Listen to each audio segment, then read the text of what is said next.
माझे नाव उमेश आहे. ही माझ्या सर्वात कठीण काळाची गोष्ट आहे. जेव्हा मी स्वतःच माझ्या हातांनी माझे आयुष्य उद्ध्वस्त केले होते. जेव्हा मी स्वतःच माझ्यासाठी अडचणी निर्माण केल्या होत्या. मी इच्छिले असते तर माझे आयुष्य उजळवू शकलो असतो. पण काय माहीत माझ्या डोळ्यांवर आंधळेपणाची अशी काही पट्टी बांधली गेली होती, की मी सर्व काही माझ्या डोळ्यांसमोर घडताना पाहूनही त्याकडे दुर्लक्ष केले. आणि आज मी माझ्या चुकांची शिक्षा भोगत आहे. कारण मी माझ्या पत्नीचे ऐकून माझ्या स्वतःच्या आईलाच धक्के मारून घरातून हाकलून दिले होते. ती रडत राहिली. माझ्यासमोर हात जोडत राहिली. म्हणत राहिली, की "बाळा, मला घरातून काढू नकोस. तुझ्याशिवाय मी या जगात माझे कोणीही नाही. मी कुठे जाईन? या वयात मला कोण आधार देईल? माझ्यासोबत असे करू नकोस." पण मला तिच्या रडण्याची थोडीही कीव आली नाही आणि तिच्या विनवणीचा माझ्यावर कोणताही परिणाम झाला नाही. मी अत्यंत निर्दयीपणे आणि क्रूरपणे माझ्या आईला घरातून बाहेर काढले होते. घरातून बाहेर पडल्यानंतर ती दारोदारी भटकत होती. कधी पदपथावर झोपत होती, तर कधी रस्त्यांवर फिरत होती. स्वतःचे पोट भरण्यासाठी नाईलाजाने तिने लोकांकडे भीक मागायला सुरुवात केली होती. मला माझ्या आईच्या परिस्थितीबद्दल सर्व काही माहीत होते. सर्व काही माहीत असूनही मी माझ्या आईकडे पाठ फिरवली होती. मी तिला भीक मागताना पाहिले, की माझा चेहरा फिरवून घ्यायचो. मला माझ्या आईच्या या अवस्थेचा कोणताही फरक पडला नव्हता. ती माझी आई होती. तिने मला जन्म दिला होता. आयुष्यभर तिने माझे पालनपोषण केले होते. पण काय माहीत तिची अशी अवस्था पाहून मला अजिबात दुःख जाणवले नाही. त्यानंतर काही दिवसातच माझी पत्नी माझे सर्वस्व घेऊन पळून गेली. मला समजले, की ती एका मुलासोबत फरार झाली आहे. तो तिचा प्रियकर असावा. मग माझ्या आयुष्यातील वाईट दिवस सुरू झाले आणि मी देखील रस्त्यावर आलो. मला तर एका वेळचे जेवणही मिळत नव्हते. मी पूर्णपणे हतबल आणि लाचार झालो होतो. मी रडून रडून माझ्या आईची आठवण काढायचो. माझ्या पापांची क्षमा मागायचो. पण आता खूप उशीर झाला होता. एक दिवस अचानक एक मोठी लँड क्रुझर माझ्याजवळ येऊन थांबली आणि त्यातून ड्रायव्हर खाली उतरला आणि सर सर म्हणत मला जेवण भरवू लागला. जसे मी ड्रायव्हरच्या मागे उभ्या असलेल्या स्त्रीला पाहिले, तेव्हा माझ्या पायाखालची जमीनच सरकली. त्या स्त्रीची अवस्था पाहून माझे होश उडाले होते. आज हवामान खूप आल्हाददायक होते. पण मी माझ्या आयुष्याच्या गुंतागुंतीत इतका हरवलो होतो, की मी आजही माझ्या घरात बसून कोणीतरी मला जेवण देईल याची वाट पाहत होतो. माझे दिवस खूप वाईट चालले होते. कदाचित रस्त्यावर फिरणाऱ्या मोकाट कुत्र्यांसारखे. माझ्या आयुष्याने अशी काही कलाटणी घेतली, की एका वेळच्या भाकरीसाठीही मी धरसत होतो. मी लोकांची तोंडे पाहत राहायचो, जे बाजारातून जेवण विकत घेऊन खात होते आणि मी फक्त त्यांच्याकडे पाहू शकत होतो.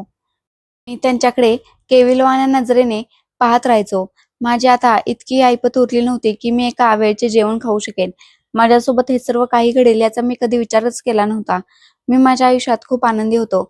मला माझ्या आयुष्यावर आणि माझ्या पदावर खूप अभिमान आणि गर्व होता. आज मी प्रत्येक गोष्टीसाठी लाचार झालो होतो. आज क्षणाक्षणाचा एकटेपणा मला खात होता. मला असे वाटायचे, की या भरलेल्या जगातही माझे स्वतःचे असे कोणी नाही. खरंच माझे स्वतःचे असे कोणी नव्हते. म्हणूनच तर माझ्या वाईट काळात कोणीही मला साथ दिली नाही. कदाचित हे सर्व काही माझ्या स्वतःच्या चुकांमुळेच घडले होते. कदाचित देवाने मला माझ्या कर्मांची शिक्षा दिली होती. एकटेपणापेक्षा कितीतरी पटीने जास्त मला माझे रिकामे पोट सतावत होते, जे वारंवार मला आयुष्य संपवण्यास भाग पाडत होते. गेल्या 2 दिवसांपासून मी काहीही खाल्ले नव्हते. मला खूप भूक लागली होती. फक्त असे वाटत होते, की मला काहीतरी खायला मिळावे. आज माझी हिंमत हरली होती. शरीर पूर्णपणे कमकुवत झाले होते. जेवण न मिळाल्यामुळे रक्तदाब कमी होत आहे असे वाटत होते. माझ्या सहनशीलतेची हद्द संपत होती. मी रडून रडून थकून गेलो होतो. मला माहित होते, की माझी ही अवस्था कोणत्यातरी कारणामुळे झाली आहे. प्रत्येक गोष्टीची मला खूप चांगली जाणीव होती. तरी मला हे माहित नव्हते, की येणाऱ्या काळात माझा शेवट कसा असेल. तरीही आधी मी माझ्या शेवटाबद्दल कधी विचार केला नाही. पण आता जेव्हा मला माझ्या कर्मांची शिक्षा मिळत आहे, तेव्हा मला माझ्या सर्व पापांची तीव्रतेने लाज वाटत होती. मला माहित नव्हते, की माझी ही वाईट कर्मे मला कुठे आणून उभी करतील. बऱ्याच वेळ माझ्या डोळ्यात पाणी राहिल्यानंतर मला सर्व दृश्य धूसर दिसू लागले होते आणि तेच घर जे कधी काळी माझे असायचे, माझ्या राहण्याचा आधार असायचे, आज तेच घर मला खायला उठल्यासारखे वाटत होते. घाबरून मी माझ्या जागेवरून उठलो आणि मोकळ्या हवेत श्वास घेण्यासाठी बाहेरच्या दिशेने पळालो. मला माहित नव्हते, की बाहेर जाऊन माझी गाठ एका अशा व्यक्तीची पडणार आहे, ज्याच्याकडे मी एकटक पाहतच राहीन आणि ज्याला पाहिल्यानंतर माझे तोंड आश्चर्याने उघडेच राहील. मी खूप आश्चर्य आणि घबराटीचा बळी ठरलो होतो. त्रासामुळे मी तिथून पळून आलो होतो. मला माहित नव्हते, की माझं ध्येय कुठे आहे आणि काय आहे. मी माझ्या आयुष्यात जे काही केले होते, त्यानंतर मी देवाची अशी अपेक्षा कशी करू शकत होतो, की त्याने माझ्यासाठी जेवणाचे दार उघडावे आणि मला माझ्या चुकांसाठी माफ करावे. माझ्या चुका इतक्या मोठ्या होत्या, इतक्या जास्त मोठ्या होत्या की मी देवाशी नजर मिळवण्याच्या लायकीचाही राहिलो नव्हतो. पण कदाचित देवाला माझी दया आलीच होती. माझी शिक्षा कदाचित पूर्ण झाली होती. तसे तर माझ्यासाठी लहानात लहान शिक्षा ही कमीच होती.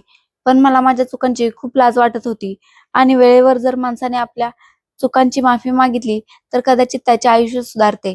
पण मी तर माझा खूप सारा मौल्यवान वेळ वाया घालवला होता. मला माझ्या आईची खूप जास्त आठवण येऊ लागली होती. मी तिला रात्रंदिवस आठवायचो. आई गेल्यानंतर माझी बेवफा पत्नी होती, जी मला सोडून दुसऱ्या कोणासोबत तरी पळून जाण्यास तयार झाली. पण कधी-कधी मला माझी पत्नी तिच्या जागी बरोबरही वाटायची. देवानेच तर तिला मला धडा शिकवण्यासाठी माझ्या आयुष्यात पाठवले होते. पण मी तिला धडा शिकवण्याऐवजी माझ्या आईलाच धडा शिकवला होता. मला खूप पश्चाताप होत होता. माझी ती आई जिने मला जन्म दिला होता, वडील गेल्यानंतर जिने मला आधार दिला होता, माझे पालन-पोषण केले होते, माझी काळजी घेतली होती. मी तिचा सर्व चांगुलपणा आणि तिची सर्व कर्मे विसरून गेलो होतो. मी तिला त्या गुन्ह्यांची शिक्षा दिली होती जे तिने कधीही केले नव्हते. थकून भागून घामाने डबडबलेले माझे शरीर होते आणि मी पदपथावर बसलो होतो. मी जोरात श्वास घेऊ लागलो होतो. मला वाटत होते की आज माझा जीव जाईल. कदाचित मी वाचू शकणार नाही. भुकेमुळे माझी अवस्था वाईट होत चालली आहे. पोटात कावळे ओरडत होते. पोट पाठीला चिकटत होते आणि शरीर कमकुवत होत होते. डोळ्यांसमोर अंधार येत होता. असे वाटत होते जसे मी अनेक दिवसांपासून उपाशी आहे. तर मी परवाच बर्गर खाल्ला होता, कोल्ड्रिंक प्यायलं होतं, लस्सी प्यायलं होतं, राजमासोबत फ्राईड राईस खाल्ले होते आणि हे जेवण माझ्यासाठी एखाद्या नशिबापेक्षा कमी नव्हते. आता तर माझ्या नशिबात काहीही उरले नव्हते, फक्त उपाशी राहण्याशिवाय. मी तर माझे पोट भरण्यासाठी अन्नाचा मोहताज झालो होतो. अशात जर मला जेवणही मिळाले असते तर माझ्यासाठी खूप मोठी गोष्ट होती. घरी येऊन माझ्या संयमाचा बांध फुटत होता. मी स्वतः विचार करत होतो. माझे अंग मोडून येत होते. संपूर्ण शरीरात एक विचित्र हालचाल होती. गाढव मेहनत केल्यानंतरही जेव्हा हातात 100 रुपये येतात आणि तरीही जेवण देणारा कोणी माणूस नसेल तर कसे वाटते, हे आज मला खूप चांगल्या प्रकारे जाणवत होते. माझी काळजी घेणारे कोणीही नव्हते. माझ्याशी बोलणारे कोणी नव्हते. माझी अवस्था समजून घेणारे कोणी नव्हते. थकून भागून मी स्वतःला तिथेच पदपथावर संपताना पाहिले होते. मला असे वाटत होते की आज माझे शेवटचे श्वास चालू आहेत आणि मी जगात तर उद्ध्वस्तच झालो होतो. शिवाय देवाला तोंड दाखवण्याच्या लायकीचाही राहिलो नव्हतो. मला मेल्यानंतरही नक्कीच नरकच मिळेल, कारण या जगात तर मी चांगली कर्मे केलीच नव्हती. हा विचार माझ्या डोक्यात येताच माझे हृदय जोरात धडधडू लागले आणि मी माझे मिटणारे डोळे वारंवार उघडण्याचा प्रयत्न करत होतो, की कदाचित कोणीतरी मदतीला येईल, कोणीतरी माझी काळजी घेणारा येईल, माझी आई परत येईल.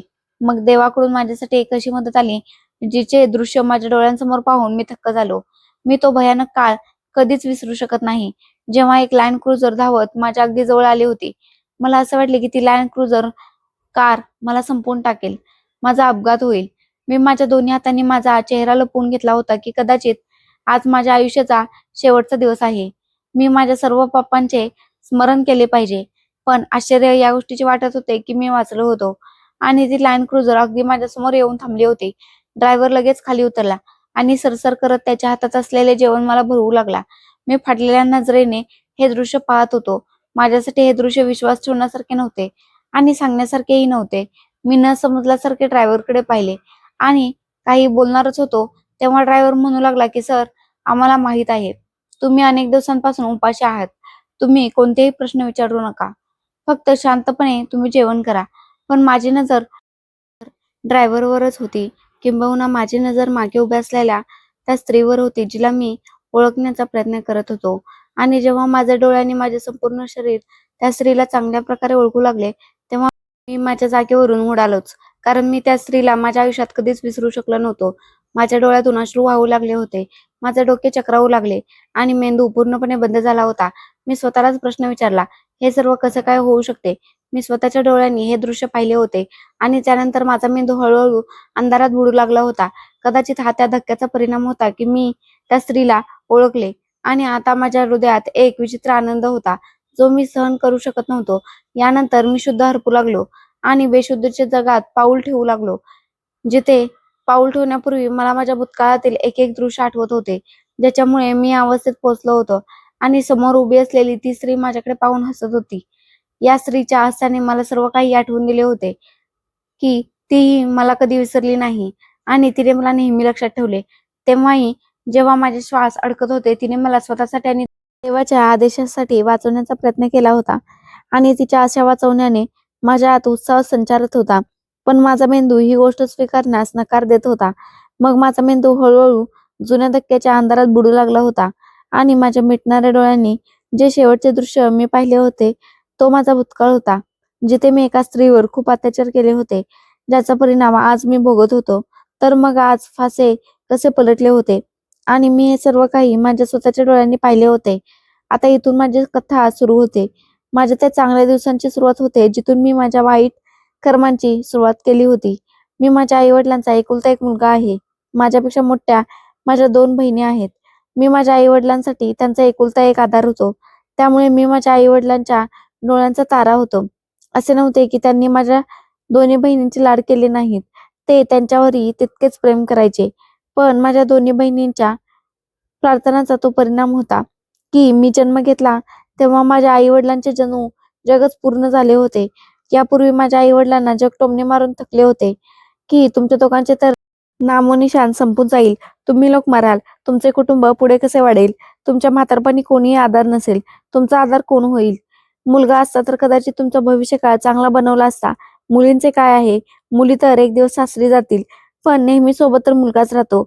या गोष्टी मला मोठ्या बहिणी सांगायच्या आणि मी त्यांच्या बोलण्यावर हसून द्यायचो. काहीशा अशाच गोष्टी बोलून माझ्या आई वडिलांना आणि माझ्या बहिणींना आजूबाजूचे लोक त्रास द्यायचे. त्या लोकांच्या विचारांवर मला हसू यायचे. पण मला माहित नव्हते की माझ्या आई वडिलांना माझ्यासोबतही निराधार आणि बेवारस आयुष्य जगावे लागेल. कारण येणारा काळ हेच सांगणार होता की ते कशा प्रकारे आपले आयुष्य जगतील. मी 6 वर्षांचा होतो. आयुष्यातील सर्व आनंद मला लाभला होता. माझ्यावर प्रेम करणारे माझे कुटुंब होते. माझ्या छोट्याशा त्रासानेही ते अस्वस्थ व्हायचे. माझ्या आई वडिलांनी पोटाला चिमट्या काढून मला वाढवले होते. माझ्या बहिणी माझ्यावर खूप प्रेम करायच्या. माझे वडील सुरुवातीला मजुरी करायचे, पण हळूहळू त्यांनी कंत्राटे घेणे सुरू केले आणि कंत्राटे घेतल्यामुळे आमच्या घरची परिस्थिती खूपच सुधारत गेली. ते खूप मेहनतीने आपले काम करायचे. त्यांच्या आयुष्यात आराम नावाचा शब्दच नव्हता. बस रात्रंदिवस त्यांना कष्टाचीच पडलेली असायची. म्हणूनच प्रत्येक जण त्यांच्याकडून काम करून घेणे पसंत करायचा, कारण ते आपले प्रत्येक काम अगदी योग्य प्रकारे करायचे. अशात माझ्या वडिलांनी आपली एक टीम बनवली होती आणि आता ते कंत्राटदार बनले होते. आई वडिलांच्या प्रगतीमुळे खूप आनंदी व्हायची आणि सर्व श्रेय मला दिले जायचे की ज्या दिवसापासून उमेशने जन्म घेतला आहे त्याची पावले या घरात पडली आहेत, त्या दिवसापासूनच प्रगती होत आहे. उमेशमुळे आज आपल्या घराची परिस्थिती सुधारत आहे. मी जेव्हा जेव्हा हे ऐकायचो तेव्हा माझी छाती अभिमानाने फुगायची. मला स्वतःचा अभिमान वाटायचा आणि मी आनंदात हरकून जायचो. कोणी माझे कौतुक केले की मला खूप आनंद व्हायचा. दिवस अशाच प्रकारे जाऊ लागले. माझी बहिणी तरुण झाल्या होत्या आणि माझ्यात व माझ्या बहिणींमध्ये खूप फरक होता. मी 12 वर्षांचा असताना त्या दोघींचे लग्न झाले होते. वडिलांनी खूप कष्टाने पैसे साठवून माझ्या दोन्ही बहिणींचे सन्मानाने लग्न लावून दिले होते.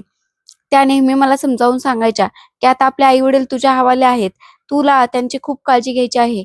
आमच्या गेल्यानंतर तूच त्यांचा एकमेव आधार उरला आहेस. जरी त्या नेहमी माहेरी यायच्या आणि आई वडिलांची खूप काळजी घ्यायच्या, पण मी दुसरीकडे खूप बिघडलो होतो.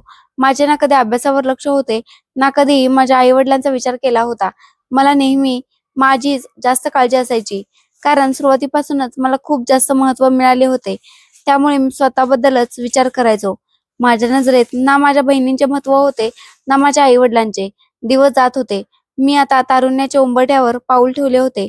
माझ्या वडिलांनी आयुष्यभर इतकी मेहनत केली होती की ते वेळाआधीच म्हातारे झाले होते. त्यांनी खूप प्रयत्न केले की मी कंत्राटे घेण्यास सुरुवात करावी, पण मला या गोष्टींमध्ये रस नव्हता. मी नेहमी तेच करायचं जे मला वाटायचे. मला आता जबाबदाऱ्यांमध्ये अडकायचे नव्हते. वडील म्हणायचे की तू माझे काम सांभाळ. मी त्यांना म्हणालो की बाबा, तुम्ही हे काय बोलत आहात? मी आता शिकत आहे आणि शिकलेला माणूस मजुरी कशी काय करू शकतो? मला फक्त माझ्या अभ्यासावर लक्ष केंद्रित करायचे आहे. मी मुळीच मजुरी करणार नाही. माझ्याकडून हे सर्व होणार नाही. तुम्ही हा विचार आपल्या मनातून काढून टाका. जरी माझ्या अभ्यासातही लक्ष नव्हते, तरीही मला शिकणे जास्त चांगले वाटायचे. माझे चांगले मार्क्स तर यायचे नाहीत, पण मी पास व्हायचो. परीक्षेचा वेळेस थोडाफार अभ्यास करून घ्यायचो. त्या दिवशी पहिल्यांदा मी माझ्या वडिलांच्या डोळ्यात अश्रू पाहिले होते, जे माझ्यामुळे आले होते. माझ्या बोलण्यामुळे त्यांच्या हृदयाला ठेच लागली होती आणि त्यांना दुःख झाले होते. त्यानंतर ते रडू लागले. मी अत्यंत बिघडलेला मुलगा बनलो होतो, ज्याला काही सांगण्यापूर्वी 100 वेळा विचार करावा लागायचा. नेहमी माझ्या बहिणी मला घरी घेऊन समजवायच्या की आता तू आई वडिलांचा आधार बनून त्यांच्या आयुष्यात सोपेपणा आण.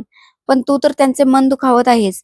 बघ आज जे तुझ्या आई वडिलांसोबत करशील, येणाऱ्या काळात तुझ्यासोबतही तसेच होईल. म्हणून आपल्या आई वडिलांची किंमत कर. आई वडील एकदा गेले की पुन्हा मिळत नाहीत.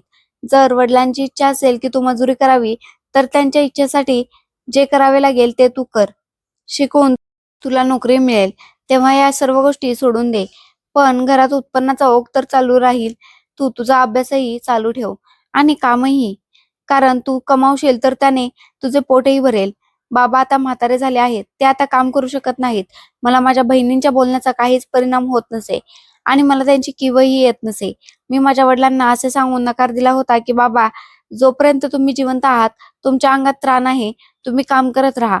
मी शिकून झाल्यावर घरचा सर्व खर्च उचलेन ना. यात कोणती इतकी मोठी गोष्ट आहे?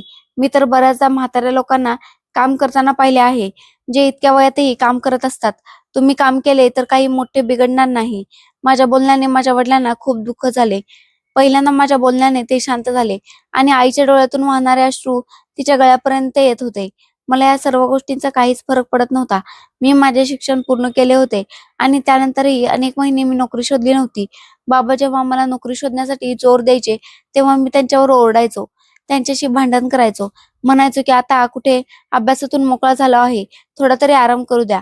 तुमचा बस चालत नाही की तुम्ही मला नेहमी कोणत्या ना त्या गोष्टीवरून कामे लावून ठेवता. वडील यावेळी खूप आजारी पडू लागले होते, पण मला याची अजिबात जाणीव नव्हती. त्यांच्या शेवटच्या क्षणी त्यांनी मला जवळ बोलावून उपदेश दिला होता की बाळा, उनाडकी आणि आळशीपणा कधीच तुझ्या कामी येणार नाही. स्वतःची काळजी घे, तुझ्या आईची काळजी घे. भलेही मला सोडून दे, कारण मी कोणत्याही गणितात येत नाही. पण स्वतःची काळजी घेण्यासोबतच तुझ्या आईचीही काळजी घे. मला माहित आहे आता मी जिवंत राहणार नाही. तुझ्या बहिणींची लग्ने तर मी करून दिली आहेत, पण तुझ्या आईला तुझ्याकडे सोडून जात आहे. आपल्या आईला कधीच त्रास देऊ नकोस. मी रात्री उठून तुझ्या आईला प्रार्थना करताना पाहिले आहे. फक्त आणि फक्त तुझ्यासाठी. ती तुझ्यावर खूप जास्त प्रेम करते. तिला कधीच तू दुःख देऊ नकोस. नेहमी तिचा आदर कर. नेहमी तिच्यावर प्रेम कर. किंबहुना नेहमी तिची काळजीही घे. एवढे बोलून वडिलांनी आपले डोळे मिटले. मी स्वतःच्या डोळ्यांनी माझ्या वडिलांच्या शरीरातून प्राण जाताना पाहिले होते. मी माझ्या जागीच थक्क झालो होतो. आयुष्य इतके अविश्वसनीय असते का? आतापर्यंत तर ते माझ्याशी बोलत होते. आतापर्यंत ते मला आईची काळजी घेण्यास उपदेश करत होते. पण इतक्या लवकर ते मला सोडून कसे काय जाऊ शकतात? मला आश्चर्य वाटले. धक्का बसला आणि याच धक्क्यात अनेक दिवस निघून गेले.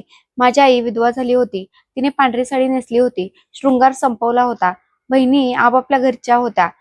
काही दिवसानंतर त्याही आपापल्या सासरी परत गेल्या. घराच्या सर्व जबाबदारीचे ओझे माझ्यावर आले. खरे सांगायचे तर फक्त माझ्या आईचेच ओझे माझ्यावर आले होते. कसेबसे मला नोकरीही मिळाली होती, जिचा पगार फक्त 12,000 रुपये होता. वडिलांनी आईला इतक्या चांगल्या स्थितीत ठेवले होते की 12,000 मध्ये तर ती घराच्या खर्चातूनच पैसे वाचवायची.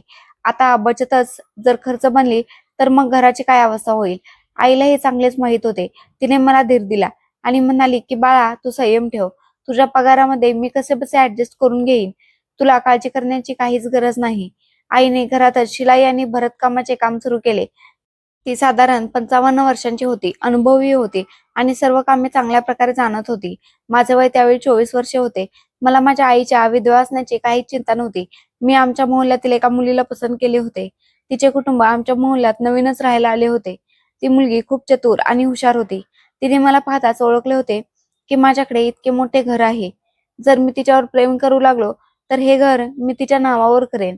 मी तिला स्पष्ट शब्दात सांगितले होते की मी फक्त 12,000 महिन्याचा पगार कमवतो. तिने माझ्याकडे पाहून हसत आपल्या प्रेमाची खात्री देत म्हणले की मी तुझ्यासोबत या 12,000 मध्येही गुजारण करेन.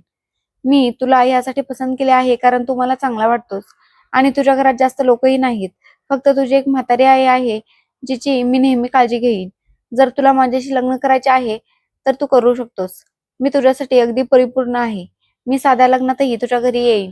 मला तिची इतकी काही समजली नाही, पण मी तिच्यावर प्रेम करू लागलो होतो. त्यामुळे तिच्या कुटुंबातील काही लोकांवर माझी नजरच गेली नाही. त्या साधारण 5 बहिणी होत्या आणि कदाचित प्रत्येक बहिणीला तिच्या आईने पूर्ण सूट दिली होती की तिने तिला जो आवडेल त्याला आपल्या प्रेमाच्या जाळ्यात अडकवावे आणि आपल्या आयुष्यात सामील करून घ्यावे. त्या मुलीचे नाव मीनल होते. मीनल तिच्या सर्व बहिणींमध्ये मोठी होती आणि तिचे ध्येय माझ्यासोबत आयुष्य काढणे हे होते. ती माझ्यापेक्षा वयानेही 3 वर्षे मोठी होती. माझ्यावर प्रेमाचे भूत स्वार झाले होते. त्यामुळे मला हे सर्व काही दिसले नाही. 1-2 वेळा ती आमच्या घरीही आली होती. आईशी बोलण्याचा प्रयत्न केला होता, पण आईने मला जवळ बसून खूप प्रेमाने समजावून सांगितले होते. ती म्हणाली होती आणि सावधही केले होते की बाळा, ही मुलगी खूप चतुर आहे. तू तिच्यापासून दूर राहा. तिच्या अजिबात जवळ जाऊ नकोस. तिच्याशी बोलू नकोस आणि लग्नाचे तर नावही काढू नकोस. या सर्व बहिणी अशाच बिघडलेल्या आहेत. पूर्ण मोहल्ला त्यांच्याबद्दल बोलतो. मी आईकडे पाहतच राहिलो आणि पहिल्यांदा मी आईसमोर उद्धटपणा केला. मी म्हणालो की स्वतः तर विधवा झाली आहेस, पण मलाही माझ्या आयुष्यात आनंदी राहू देऊ नकोस. मी तर मिनलशीच लग्न करणार. मला तीच पसंत आहे आणि मी तिच्यावर प्रेम करतो. ती माझी पहिली आणि शेवटची मोहब्बत आहे. ती जर आपल्या घरी तुझी विचारपूस करण्यासाठी येते तर यात अडचण काय आहे? म्हणून ती चतुर झाली का? ती तर तुझ्याशी बोलण्यासाठी इथे येते आणि तू तिची निंदा करत आहेस. तिला धुडकावून लावत आहेस. तीही माझ्यावर प्रेम करते. त्यामुळे तुझी काळजी घेण्यासाठीही नेहमी तुझ्याकडे येते. पण आता मी निर्णय घेतला आहे की मी लग्न करेन तर फक्त तिच्याशीच करेन. याशिवाय कोणत्याच दुसऱ्या मुलीशी करणार नाही. माझे बोलणे ऐकून आईला खूप आश्चर्य वाटले. सोबतच ती गप्पही झाली. तिने माझ्या दोन्ही बहिणींना घरी बोलावले होते आणि त्यांना ही सर्व हकीकत सांगितली होती. त्या दोघींनीही मला खूप समजावले. पण म्हणतात ना की जेव्हा प्रेमाचे भूत डोक्यावर असते तेव्हा सारी दुनिया शत्रू वाटू लागते. माझ्यासोबतही यावेळी असेच झाले. सुदैवाने मला माझ्या आवडीनुसारच नोकरी मिळाली होती आणि जिथे 12,000 रुपये पगार होता तो आता 40,000 पर्यंत पोहोचला होता. अशा परिस्थितीत मला स्वतःवर आणखीनच गर्व वाटू लागला. मी आईला स्पष्टपणे सांगितले होते की मी आता माझा आणि माझ्या पत्नीचा खर्च स्वतः उचलू शकतो. जर तू माझे लग्न साध्या पद्धतीने लावून देशील तर ठीक आहे, नाहीतर मी स्वतः जाऊन तिला कोर्ट मॅरेजसाठी तयार करेन. माझी आई बदनामीला खूप घाबरायची. तिला हे ऐकायचं नव्हते की कोणी तिला म्हणेल की तुझ्या मुलाने एका मुलीला पळवून नेऊन तिच्याशी लग्न केले आहे. त्यामुळे आईने मला परवानगी दिली आणि ती स्वतः सन्मानाने मिनलच्या घरी प्रस्ताव घेऊन गेली. जिथे त्यांच्या सवयी, वागणूक आणि चालीरीती पाहून आईला खूप त्रास झाला. माझी आई खूप समजूतदार स्त्री होती. प्रत्येक काम खूप पद्धतशीरपणे आणि सलीकेने करायची. तर मिनल 1 नंबरची हरामखोर आणि कामचुकार मुलगी होती, जिला काहीही येत नव्हते. पण आईने माझ्या हट्टापुढे मनावर दगड ठेवला होता. लग्न होताच मी माझ्या आईकडून अशी नजर फिरवली की ती मला पाहून थक्क झाली. आई शिलाई भरत काम करून आपला उदरनिर्वाह करत होती. मी संपूर्ण 40,000 रुपये माझ्या पत्नीच्या हातात ठेवत होतो. ती खरोखरच एक चतुर मुलगी होती. तिने आईला लग्नाच्या काही दिवसानंतरच बाजूला करायला सुरुवात केली होती आणि स्पष्ट शब्दात सांगितले होते की आता मी या घरची मालकीण आहे. तुमची हुकूमत चालवण्याचे दिवस गेले आता. त्यामुळे माझ्या पतीला आपल्या नियंत्रणात ठेवण्याचा प्रयत्नही करू नका. हे माझे घर आहे आणि तो नवरा माझा आहे. मी त्याच्या कमाईवर हक्क सांगते. त्याच्या प्रत्येक गोष्टीवर माझा हक्क आहे. स्वतःच्या पतीच्या कमाईवर हक्क सांगितला तेच पुरेसे आहे आणि तसेही मुलाच्या कमाईवर त्याच्या पत्नीचाच हक्क असतो. आईने तिचे हे बोलणे शांतपणे सहन केले. तिने कोणाला काहीही सांगितले नाही आणि आपले कष्ट चालू ठेवले. ती आपला सर्व खर्च आपल्या शिलाई भरत कामातूनच पूर्ण करत असे. कधी कधी मला आईच्या अवस्थेवर दया यायची. तेव्हा मी थोडे पैसे वाचवून तिच्या हातावर ठेवायचो. तेव्हा ती रडू लागायची. पण तिने स्वतःच्या तोंडून कधीही कोणतीही तक्रार केली नाही. हळूहळू माझी आई आणि माझ्या पत्नीमधील भांडणे वाढू लागली. माझी पत्नी माझ्या आईचे अस्तित्व कोणत्याही प्रकारे सहन करू शकत नव्हती. पण यावेळी माझ्या डोळ्यांवर माझ्या पत्नीची पट्टी बांधलेली होती. त्यामुळे मी नेहमी माझ्या आईलाच दोषी ठरवले. मला माझी पत्नी बरोबर आणि आई चुकीची वाटायची. अजून मी माझ्या पत्नीची चूक मान्य करत नव्हतो. लग्नाला 1 महिना झाला होता की माझ्या पत्नीने आरडाओरडा करायला सुरुवात केली होती की तिच्या कपाटातून तिचे दागिने गायब झाले आहेत. मी तर पहिल्यांदा तिला ओरडलो होतो की तू माझ्या आईवर आरोप लावू शकत नाहीस. तिने संपूर्ण आयुष्य सन्मानाने घालवले आहे. ती चोरी का करेल? पण ती हट्टाला पेटली होती की तुझ्या आईच्या खोलीची झडती घेतली जावी. जर तिथून माझे दागिने मिळाले तर याचा अर्थ असा की मी खरे आहे आणि हे सत्य आहे की तुझी आई चोर आहे. त्या दिवशी मला माझ्या आईवर खूप दया आली.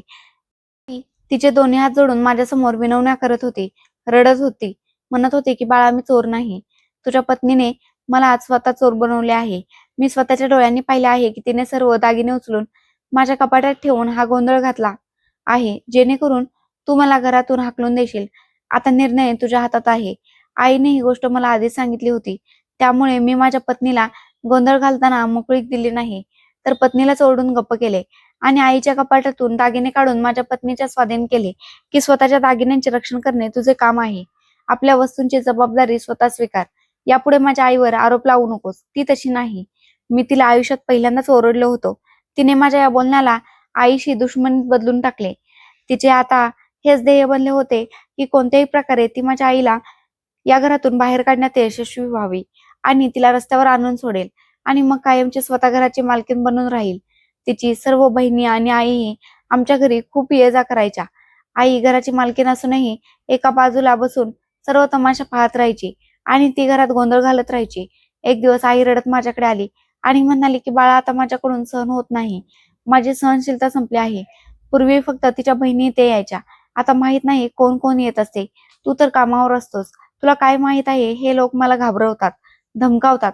मला माझ्या जीवाचा धोका आहे बाळा.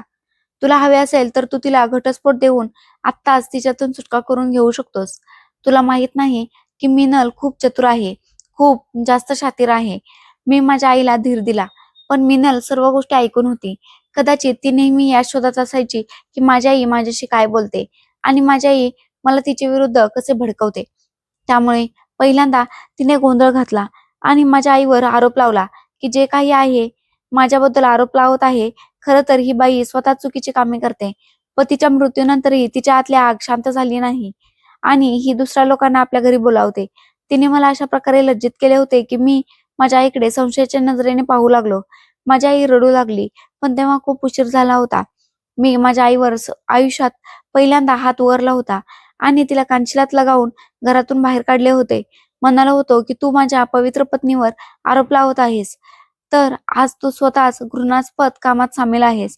तुला लाज वाटली पाहिजे की तू स्वतः केलेल्या कृत्यांचा आरोप इतरांवर टाकतेस. मी तुला आई म्हणत नाही. माझ्या वडिलांनी तर तुला नेहमी खूप आदर आणि प्रेम दिले आणि त्यांच्या मृत्यूनंतर तू या चुकीच्या मार्गाला लागले आहेस. मी ही गोष्ट कधीही स्वीकारू शकत नाही. उलट मी तुला ही गोष्ट सांगू इच्छितो की आता तुझी या घरात कोणतीही जागा नाही. मी तिला हाताला धरून धक्के देऊन घरातून बाहेर काढले होते. पहिल्यांदा माझी पत्नी खूप खुश दिसत होती. ती वारंवार मला मिठी मारत माझ्यावरचे प्रेम व्यक्त करत होती आणि म्हणत होती की तू जे काम केलेस ते तू खूप आधी करायला पाहिजे होतेस. तर दुसरीकडे माझी आई माझ्यासमोर हात जोडून रडत होती आणि म्हणत होती की बाळा, मला घरातून बाहेर काढू नकोस. पण तरीही मी तिचे ऐकले नाही. मीनल म्हणत होती की मला आज तुझा खूप अभिमान वाटत आहे की तू त्या नीच बाईला या घरातून हाकलून दिलेस. मला तर नेहमीच तुझा अभिमान वाटतो की तू तुझ्या पत्नीचा मान तुटण्यापासून वाचवलास आणि जो व्यक्ती या गोष्टीला जबाबदार होता त्याला त्याच्या योग्य रस्त्यावर पोहोचवले. पण मला माहित नव्हते की माझे आयुष्य आता बदलणार आहे आणि माझ्या आईने सांगितलेला एक एक शब्द खरा ठरणार आहे.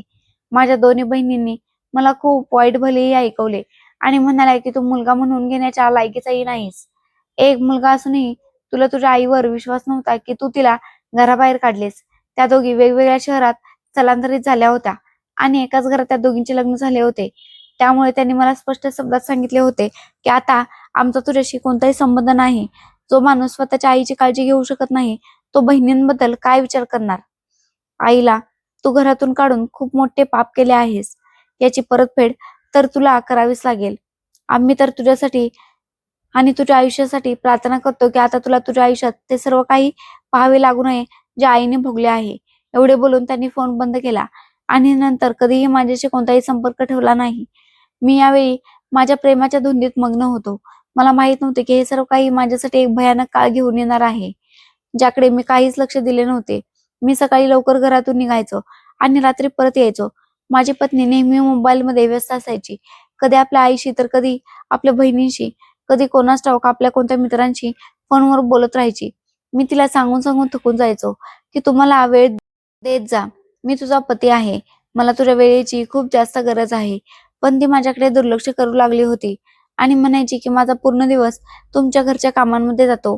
जर थोडा वेळ मी माझ्या मित्रांशी किंवा बहिणींशी फोनवर बोलते तर तुम्हाला तुमच्या वेळेची काळजी वाटू लागते. ही गोष्ट मी खूप चांगल्या प्रकारे अनुभवली होती की आई घरातून गेल्यानंतर तिने माझ्याकडेही दुर्लक्ष करायला सुरुवात केली होती. आता तिला पूर्णपणे हेच हवे होते की मी तिला काहीही म्हणू नये. ती जसे करते तसे मी तिला करू द्यावे आणि फक्त आपल्या कामाशी काम ठेवावे.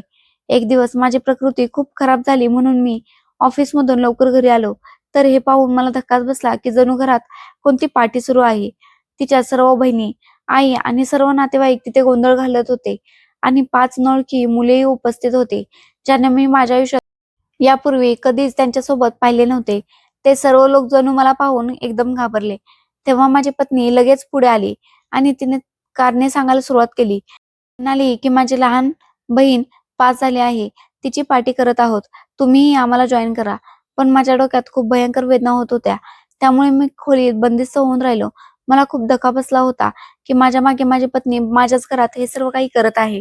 मी माझे घर तिच्या हवाली सोडून जायचो आणि ती अनोळखी लोकांना घरात बोलवून घेत होती आणि उधळपट्टी तर इतकी करायची की ते तुम्हाला ही गोष्ट सांगू इच्छितो की माझ्या नोकरीत प्रगती तर खूप झाली होती आणि मी भरपूर कमवूही लागलो होतो. पण ही कमाई माझ्या आईसाठी नव्हती.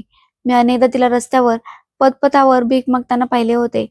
जेव्हा मी तिला या अवस्थेत पाहायचो तेव्हा माझे हृदय पिळवटून निघायचे. मग मला स्वतःची लाज वाटायची की कोणत्या तोंडाने जाऊन माझ्या आईला सांगू की तिने परत यावे. तिच्याशिवाय घरचे वातावरण खूप खराब झाले आहे.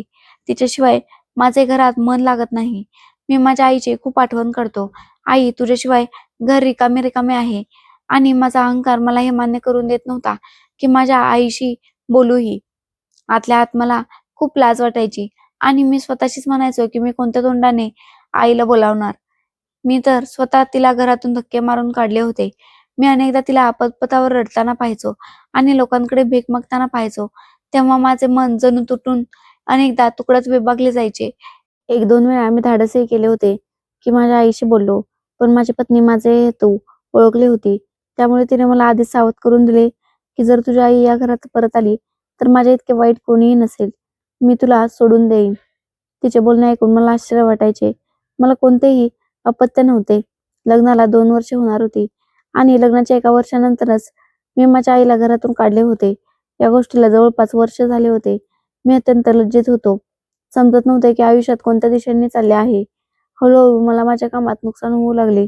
माझ्याजवळ असलेली माझी सर्व जमापुंजी संपू लागली. घरात भांडणे होऊ लागली.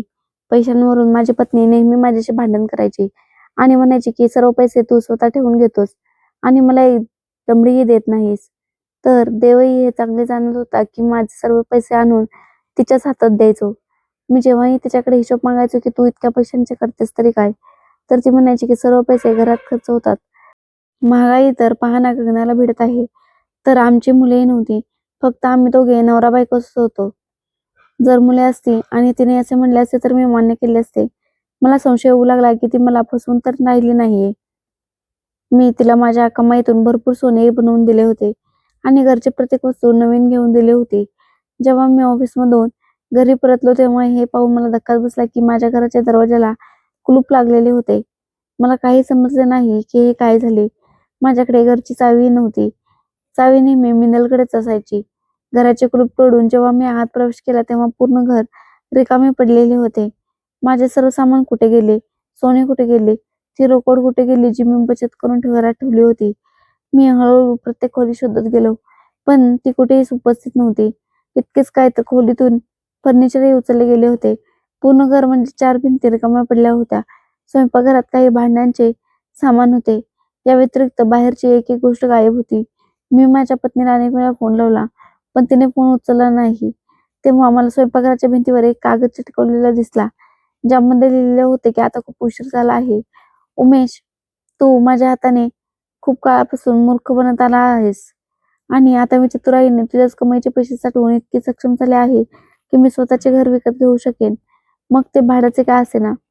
तुला तुझी 4 भिंतीची जागा मुबारक.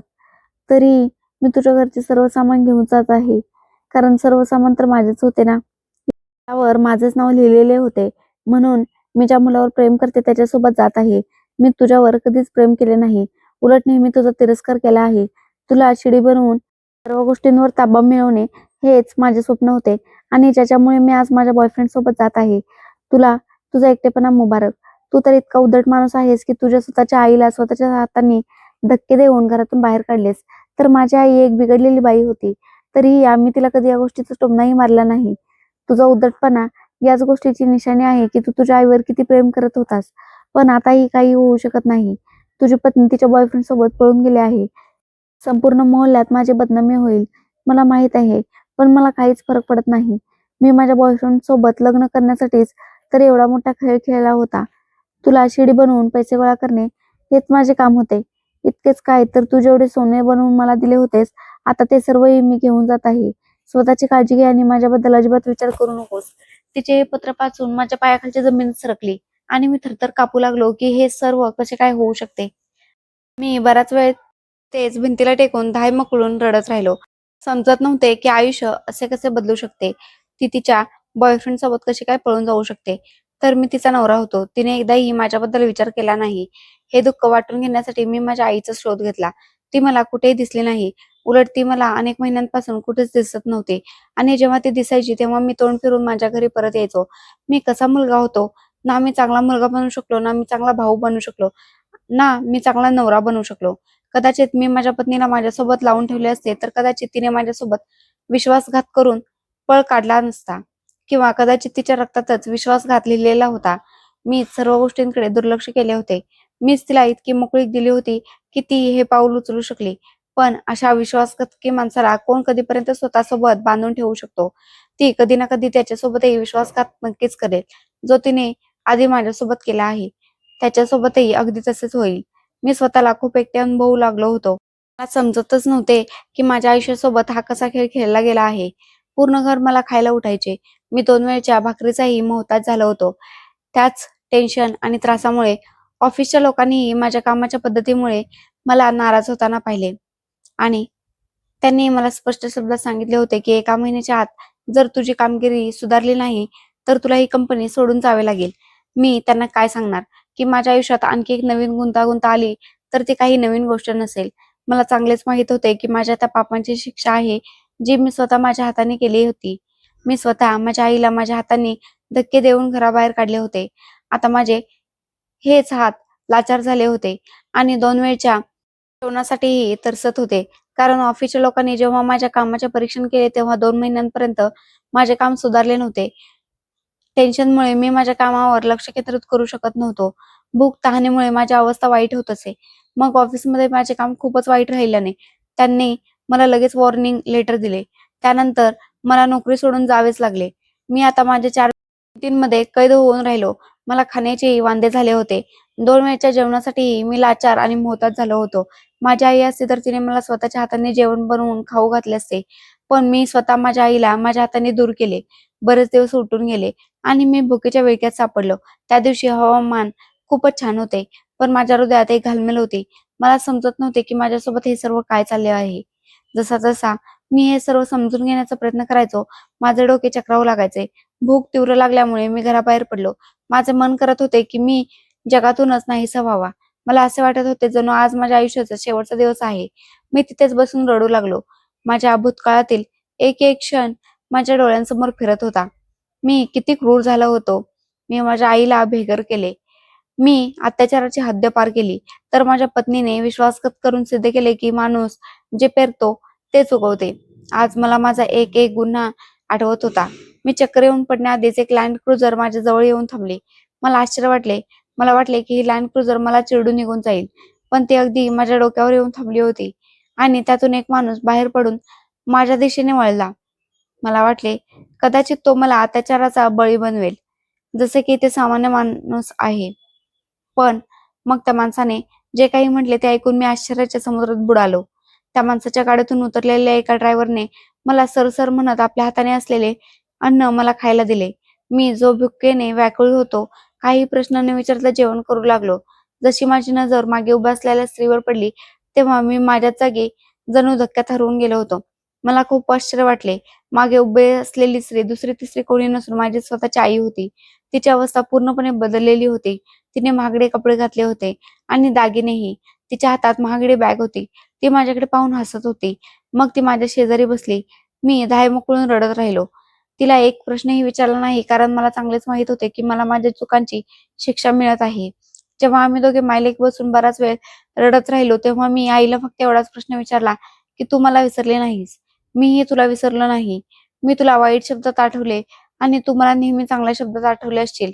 कदाचित तुझा शाप मला लागला आहे. आई, तो शाप जो तुझ्या हृदयातून निघून वर आकाशापर्यंत पोहोचला होता, काश असे झाले नसते. मी रडून रडून स्वतःला वाईट भले बोलत होतो, दोष देत होतो. माझ्या डोळ्यात खूप सारे प्रश्न होते की हे सर्व कसे काय झाले. माझी आई मला तिच्या आलिशान बंगल्यात घेऊन आली होती. मी आश्चर्याने तिचे घर पाहत राहिलो. तिने मला सर्वात आधी आंघोळ करायला सांगितले, चांगले कपडे घातले आणि माझ्या आईच्या मांडीवर डोके ठेवून ती कथा ऐकली जी माझ्या नजरेपासून लपलेली होती.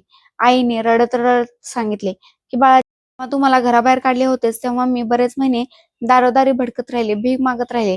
पण मग माझ्या नशिबाचा तारा उजळला आणि मला एका अशा माणसाने लग्नासाठी स्वीकारले जो माझा खूप जुना मित्र होता, माझ्यासोबत शिकायचा. त्याने मला पाहताच ओळखले होते. जरी तो वयाने माझ्यापेक्षा खूप मोठा होता, पण नात्याची एक झलक जाणवताच मला ओळखला होता. माझी संपूर्ण कहाणी जाणून त्याने माझ्याबद्दल दुःख व्यक्त करत मला त्याच्या घरात जागा दिली आणि लोकांच्या बोलण्यापासून वाचवण्यासाठी त्याने माझ्याशी लग्न केले. तो तुझ्या वडिलांच्या वयापेक्षाही खूप मोठा होता. एका महिन्यापूर्वीच त्याने मरण्यापूर्वी आपली सर्व संपत्ती माझ्या नावावर केली आहे आणि आता मी त्याच्या संपत्तीवर ऐशोआराम करत आहे. पण माझ्याकडे शांती नाहीये आणि ही शांती मला त्यावेळी मिळाली जेव्हा मी तुला रस्त्यावर जवळजवळ बेशुद्ध अवस्थेत पाहिले होते. मी तुला माझ्या घरी घेऊन आले आहे बाळा. यासाठी नाही की मी तुला माझी संपत्ती दाखवायची आहे, तर यासाठी की मला तुला देवाची किमया दाखवायची आहे, की सगळे सोडून गेले तरीही देव नेहमी त्याच्या खऱ्या भक्तांसोबत असतो. मी तुला निसर्गाचा चमत्कार दाखवण्यासाठी आणले आहे, जेणेकरून तुला अंदाज येईल की माणसाची काहीच किंमत नाही. देव ज्याला इच्छितो त्याला बदलून टाकतो, श्रीमंत करतो. माझ्याकडे काय होते? काहीच नव्हते आणि आज माझ्याकडे बघ सर्व काही आहे. पण तुला आठवताना मी थकत नाही. अशा स्थितीतही मी तुझी आठवण काढणे सोडले नाही. मला हेही माहित आहे की तुझ्या पत्नीने तुझ्यासोबत काय केले. तुझ्यासोबत विश्वासघात करून ती तुला एकटे सोडून पळून गेली. ही बातमी मला त्याच वेळी मिळाली होती. मला खूप दुःख झाले होते. मी रडत माझ्या आईच्या पायांवर पडलो. तिची माफी मागत राहिलो. तिने मला माफ केले. मला वाटले की देवानेही मला माफ केले आहे. माझ्या आईने माझ्या दुसरे लग्न तिच्या पसंतीच्या मुलीशी लावून दिले.